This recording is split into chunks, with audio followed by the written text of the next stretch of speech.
Jai Jai Shri Sudarshana. The story of the Ramayana. Ramayana is the greatest amongst epics, also known as the Itihasa Sreshta. It was composed by sage Valmeeki. It's important to know the story of sage Valmeeki before we begin the story of the Ramayana. Once upon a time, there was a dacoit. Some say his name was Ratnakara. He used to rob everybody who came along the forest way. Why he turned into a dacoit was an interesting reason. It is said that Ratnakara belonged to the hunter tribe and his father had given him training in hunting only. However, as he grew older, got married, and had children, he thought that he must provide more comfort for his family, and the career of hunting alone did not fetch him enough resources to keep his family comfortable. Hence, he decided to resort to robbing people and turned into a dacoit. His intention behind becoming a dacoit was to support his family better. The Lord of the universe saw this. When somebody has a good intent but is not inclined into the right way, the Lord guides him to the right path. And that is exactly what happened with our dacoit Ratnakara. The Lord decided to play a leela or perform a miracle so that Ratnakara would fall in line. So, he sent sage Narada into the forest where Ratnakara waylaid people. Ratnakara stopped Narada as usual, extending a knife towards him and questioned him as to what he had with him so that Ratnakara could rob him of that. Sage Narada said, I am a mere devotee, not having any materialistic wealth, so I don't have anything to give you. But I can give you some advice. Why are you robbing me? He asked. Or why are you robbing anybody who comes along this way? To this, Ratnakara replied that he wanted to keep his family happy. Narada told him, if you think that you are doing this to keep your family happy, you also need to realize by doing this, you are incurring a lot of sin on yourself. And if you perform sin, then you are entitled for punishment for those sins. Since you are doing this dacoity, robbery for your family, you should also find out if your family will be able to share a part of your punishment which comes because of incurring these sins. Ratnakara was taken aback at this statement. He never knew that he was going to get some punishment for all that he was doing, because according to him, he was trying to keep his family happy and whatever he did was good for that sake. Narada's statement got Ratnakara thinking and he did not have an answer. Narada saw that Ratnakara was now thinking, so he added one more thought to him. He said, O Ratnakara, why don't you go to your house and ask your people if they will share your punishment? By now, Ratnakara collected himself and said, Oh, traveler, I think I don't have any doubts about my family sharing anything that I give to them. If they can share the happiness that I am giving to them, Why will not they share my punishment? Narada, however, said, I insist you go and find out. Now Ratnakara was very smart. He said, O traveler, I think you just want to escape by telling me all this. When I have gone to my house, you will easily escape from here. And you won't get caught by me. You're doing this just to escape, isn't it? So to this, the sage replied, Ratnakara, I am a sage. I don't lie. I will stay here till you come back and give me your answer. And then you can take whatever you want from me. As I said, I don't have much material wealth. I just possess this veena which I keep playing to please the Lord. And maybe a few tulsi malas. That's all that I have. You can take whatever you want. I will wait here till you come back. You can take my word. Ratnakara somehow felt that he should believe Narada.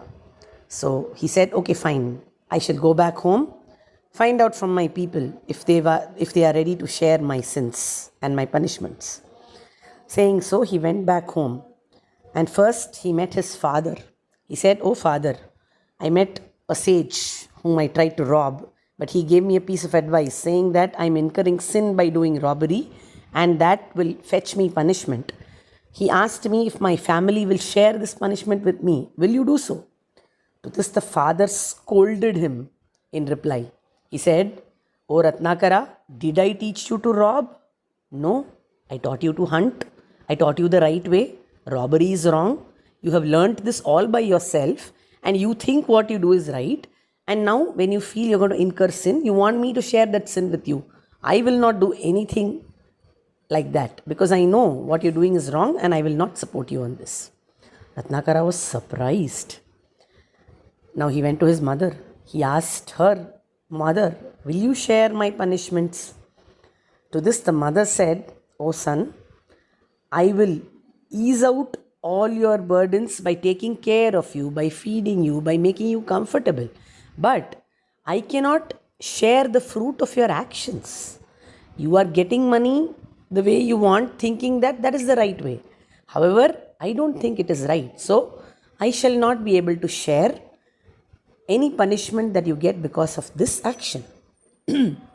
Now, Narada was even more surprised. He then went to his Ratnakara was even more surprised. He then went to his wife and asked her, Oh wife, you are my partner in life. So I'm sure you will share all my punishments, won't you? To this the wife said, See, I know some shastric points. I have heard some lectures on philosophy where great sages have said that wives don't have any share in the sins of the husband. They can share the merits of the husband, but they don't share the sins of the husband. I have heard this. So I am sure I don't have any share in your sins and hence no share in punishments too. Ratnakara had many children. He turned to all the children and asked them, Will you be able to share my punishment? The children said, What punishment, father? Why should we share any punishment that you give us? If we perform any mistake, you punish us. Isn't that enough? Why should we share the punishment of your mistakes also? By now, Ratnakara was completely shattered. He realized all that he was doing for the sake of his family was meaningless because they had nothing to do with sharing his sorrows or his punishments. So he rushed back to sage Narada, fell at his feet and asked him, What shall I do now? I understand I have made a grave mistake. What is that I can do to make amendments for this mistake? Sage Narada took pity on Ratnakara and said, I shall give you a name which can act like a mantra, which can purify your mind. And that name is the name of Rama. Narada said, O Ratnakara, recite Rama. But the amount of sins that Ratnakara had incurred, it is said that the name Rama did not come on his mouth. He was not able to recite the name Rama. We need to understand that if we keep on doing mistakes, it becomes very difficult to start doing good things. Narada again felt very sorry for Ratnakara and he really wanted to help him because now Ratnakara had repented so much. He was feeling so bad. So Narada pointed out to a tree which was standing opposite to the two of them. And he asked Ratnakara, "Do you know the name of this tree?" Ratnakara said, "This tree is known as Maramaram." Ratnakara was a resident of Tamil Nadu, so he could speak Tamil. And so he said the name of the tree in Tamil. And the name of the tree was Maramaram. Mara was the name of the tree. Maram means tree. So Narada told him, "Now you just repeat the name of the tree. The name of the tree is Mara, right? So you keep on saying Mara, Mara, Mara, Mara, Mara, Mara, Maram." Now, when Ratnakara started repeating Mara, Mara, Mara, Mara again, it became Rama, Rama, Rama, Rama. And now he could recite Rama, Rama, Rama, Rama. Like this dacoit Ratnakara started repeating, meditating, doing penance with Ramanama. He did this to the extent that for years together he sat in that place reciting this name, and an anthill got formed over him. An anthill is called as Valmeeki in Sanskrit. And because a Valmeeki was formed on him, this dacoit turned into a sage, now came to be known as Sage Valmeeki. Sage Valmeeki became completely purified in mind and soul and was now prepared for a great task. After some time, after he turned into a sage, Narada again appeared in front of him and gave him the gist of the story of Lord Rama, who was an incarnation of Lord Narayana, and told him that he would be the reason for creating a great epic. After a while, Lord Brahma too came down and repeated the story of the Ramayana to sage Narada and blessed him that he would compose the Ramayana. The Ramayana is structured in a beautiful way where it has about 24,000 shlokas in easy Sanskrit meter, and these 24,000 shlokas are divided into 7 cantos or kandas. The name of the kandas of the Ramayana are Balakanda, Ayodhya Kanda, Aranya Kanda, Kishkindha Kanda, Sundara Kanda, Yuddha Kanda, and Uttara Kanda. With this background, we shall move into the actual story of the Ramayana.